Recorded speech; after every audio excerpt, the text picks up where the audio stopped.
शोर की इस दुनिया में जहाँ शब्द अपनी गहराई खो देते हैं, वहीं से कुछ पंक्तियाँ भीतर से उठती हैं। मैं हूँ ऑथर सुशील और आप सुन रहे हैं डेप्थ लाइंस, जहाँ आवाज़ नहीं अर्थ बोलते हैं। कभी गौर किया है कि आग हमेशा दिखती नहीं, कभी वह चुपचाप भीतर जलती है और धीरे धीरे आकृति बदल देती है। शक्ति अक्सर वहाँ जन्म लेती है जहाँ कोई देख नहीं रहा होता। यह रचना उसी मौन तप के नाम है जहाँ मनुष्य अपने ही भीतर गढ़ा जाता है। सुनिए अग्नि का व्याकरण।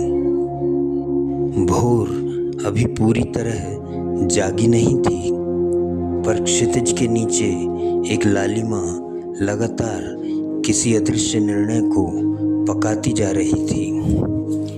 धरती स्थिर थी, पर भीतर लावा अपनी धीमी भाषा में संचित हो रहा था।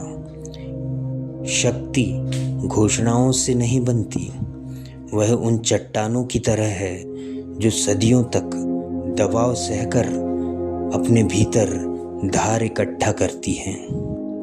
मैंने देखा है कुछ पेड़ तूफान के समय झुकते नहीं, वे अपनी जड़ों को और गहरा धंसा देते हैं। वहीं कहीं एक नदी पत्थरों से टकराकर अपना रास्ता बदल रही थी, पर टूटी नहीं, उसने बहना नहीं छोड़ा, बस अपना कोण बदल लिया। कमजोरी हमेशा गिरने से नहीं आती, कभी कभी बार बार बच जाने से भी मनुष्य भीतर से खोखला हो जाता है और फिर एक दिन वह बिना चोट खाए ही ढह जाता है। धूप का काम केवल उजाला देना नहीं, जलाना भी है, ताकि जो कच्चा है वह टिक ना पाए।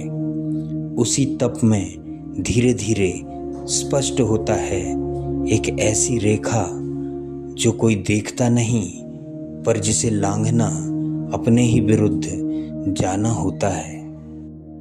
वह रेखा किसी नियम में नहीं लिखी होती, वह चाल में नहीं, रुकने के उस क्षण में दिखती है जहां मन अपने ही आवेग को पहचान लेता है। मैंने एक लोहार को देखा, वह लोहे को पीट नहीं रहा था, वह उसकी दिशा तय कर रहा था।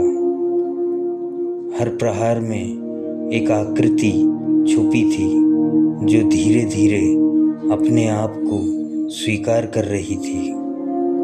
शायद मनुष्य भी कुछ इसी तरह, जब तक वह अपने भीतर आग को जगह नहीं देता, वह केवल आकार है, अर्थ नहीं।